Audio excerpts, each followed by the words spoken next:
podcast, we will interview alumni and supporters from far and wide, and they will share some insights from their school days and involvement with St George's School. And hello, listeners, to our St George's Centenary podcast.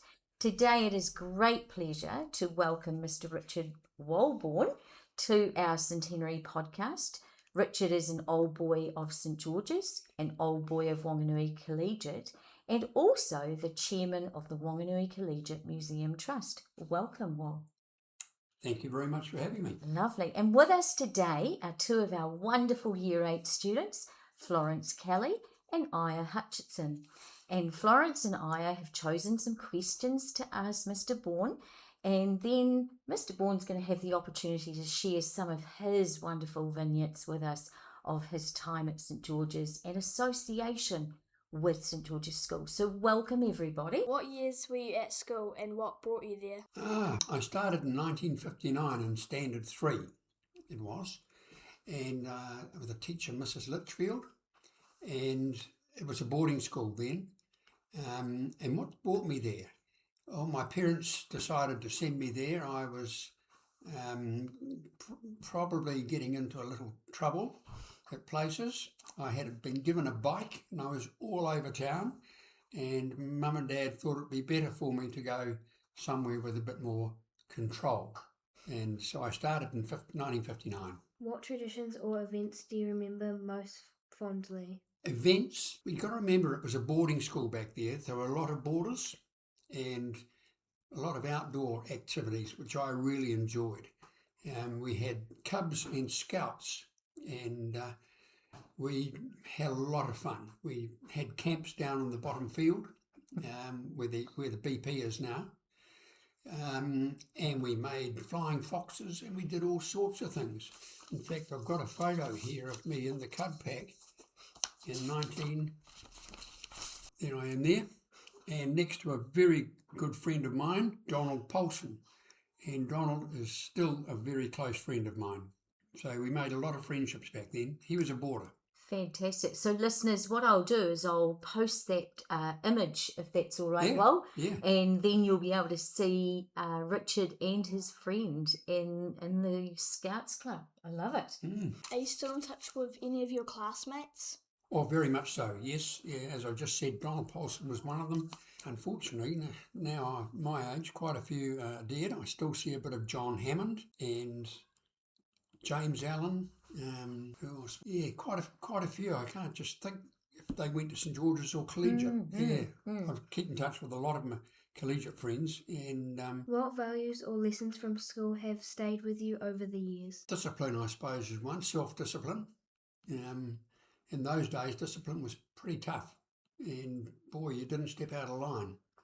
And that carries through. Being organised, doing preparations for if you had to do something, you prepared for it.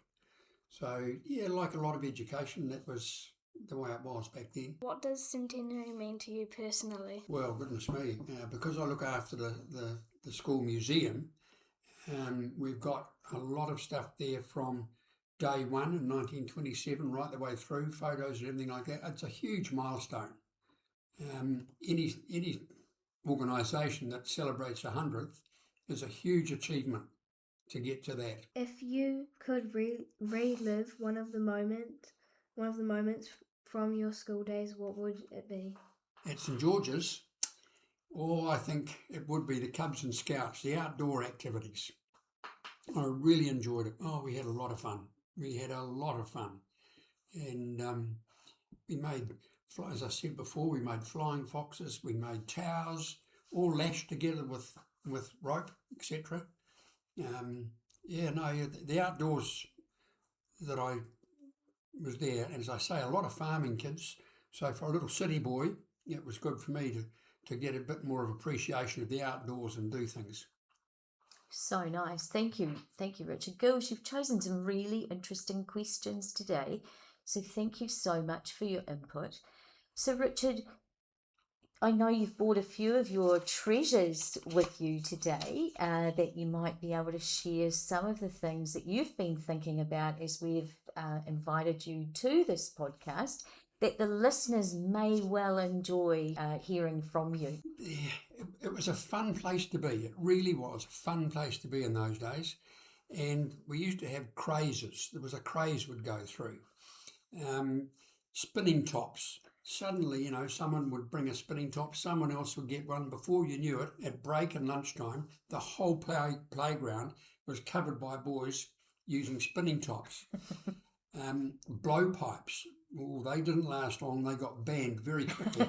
We used to make blowpipes out of a piece of bamboo, about 300 long, and you'd get a matchstick, like tying a fly for fishing, and you'd tie the wool on one end of the matchstick, and you'd tie a pin on the other, and you pop it in the blowpipe, and you go, and yes, it was banned very quickly by the headmaster. Yes. Saturday night movies. Although I was a day boy, I used to go back to school on a Saturday night because they used to have movies for the boarders. And I used to go back and be with the boarders and enjoy the movies. Conkers was another craze. Do you know what conkers are? No. Chestnuts, big horse chestnuts on an end of a piece of string, and you would hold it there, and the other guy would have a conker on the end of it, and he would try and hit it. And as day boys, we would collect up chestnuts and arrive at school, and the boarders would all flock around, all wanting conkers. So that was another craze. Oh, just fun times, really Nice. fun times. As far as schoolwork went, we were taught, by the time I got into the senior part of the school, we were doing French and Latin. And we had a teacher, Mr. Gould.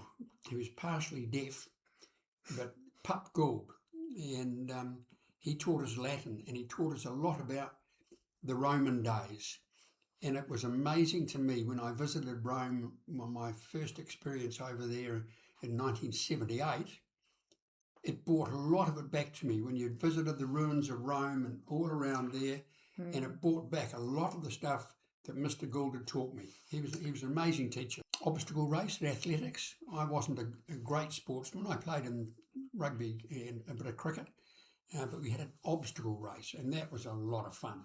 It's funny, at my age, you remember the fun times, so if you can make anything you're doing, make it fun, and it'll stay with you.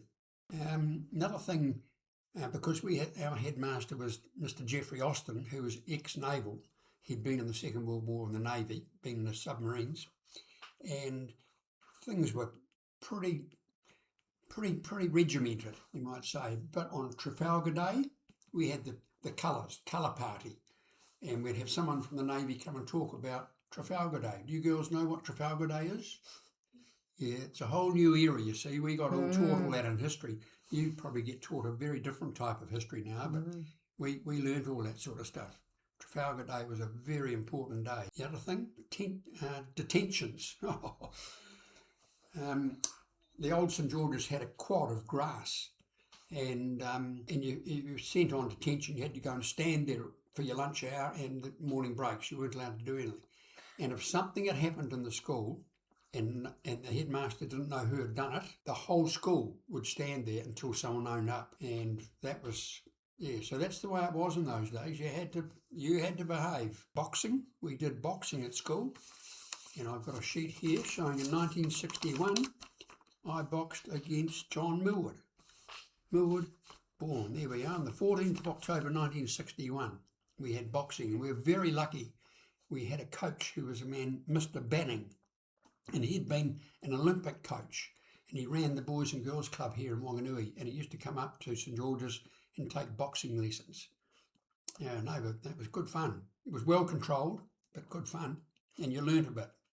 You learnt not to lose your temper, because if you're boxing, the moment you lose your temper, you've had it. You've got to keep control, and I found that very influential in keeping your temper. Girls, do you think we should bring back the boxing? Yes, please.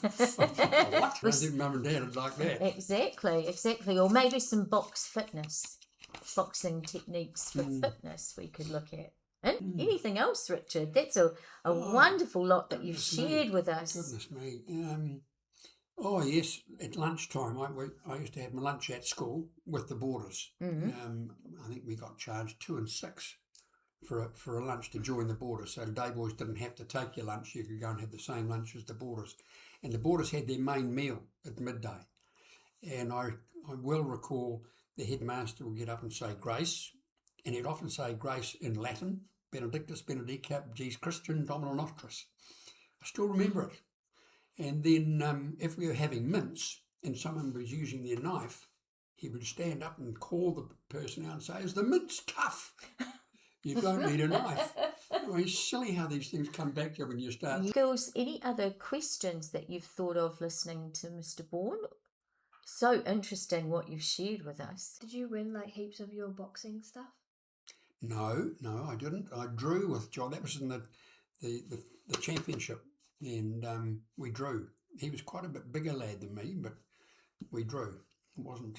I didn't beat him, and he didn't beat me. I felt I beat him. I love that. Great question, Floss. Wonderful. The other thing we had was woodwork, and we had a great woodwork shop, and we all made things. I made a little stool sort of thing. In my last year, I made a desk, and I had a mate of mine who, Stu Parsons, still a good friend of mine. I've known him virtually all my life, and he was exceptional. He would build something bigger and better than anybody.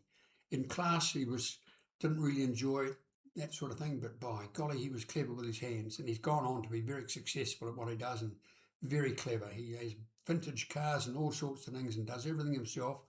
Very, very clever with his hands. Aya, anything from you? Did you learn any life lessons after going to St. George's? After I'd been to St. George's, you learn a life lesson every day, I can tell you, and I've learned a lesson every day for 77 years. What a great answer. You never stop learning. You never stop learning. Yeah.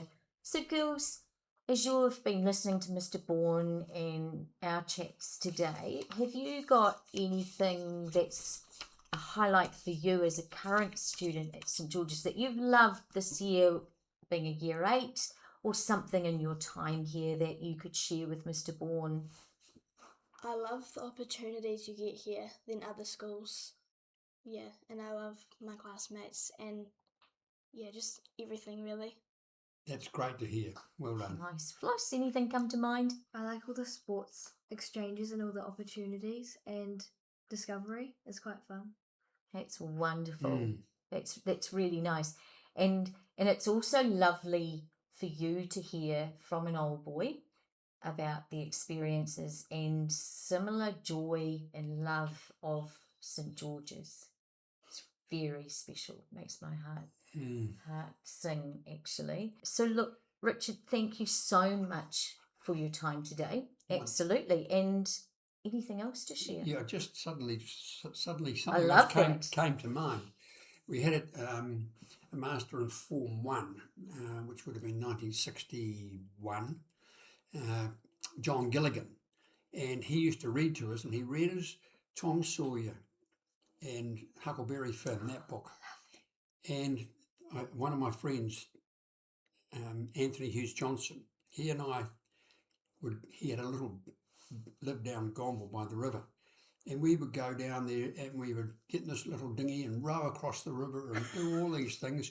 And we thought we're Huckleberry Finn and Tom Sawyer. We'd light a fire over on Rabbit Island and cook some sausages and come back. If our parents knew, we'd have been in big trouble. But we were Huckleberry Finn and Tom Sawyer, and we had great times. Oh, I love that. I love that. A teacher can be so inspiring to students. Absolutely. Even to the point of you having to cross the river and your parents never knew that. My goodness me. Yeah. Girls, don't go and cross the river unless your parents know about it. Look, thank you so much, Richard, for sharing some wonderful insights into your time at St. George's, and your continued love and support of our beloved school is really valued by me as the headmaster, and also the work that you do in the archive area with our beautiful treasures of both of our schools, St. George's and Wanganui Collegiate, is just heartfelt. So thank you for your service to the school. Thank you very much. And really embracing and supporting our centenary, because it is just going to be such a special occasion It certainly for will our be. school. No, it's been my pleasure. Because I've lived in Wanganui all my life, I didn't go away to university. I wasn't a university type of person. I stayed in Wanganui. So I always was close to the school and got involved in my younger days. I was president of the Old Boys for St George's for quite some years, and then president of the Old Boys for Collegiate. So I've been in touch with both schools for a long time. And in my retirement, I'm so lucky that I have a hobby that I really enjoy, which is looking after the history of the schools. Well, we're blessed to have you. Thank you so much. And girls, thank you for your really wonderful questions that you've asked today. And I'm sure you're going to take away some wonderful insights to the history of the school through Mr. Bourne. Thank you so much. Thank you, listeners.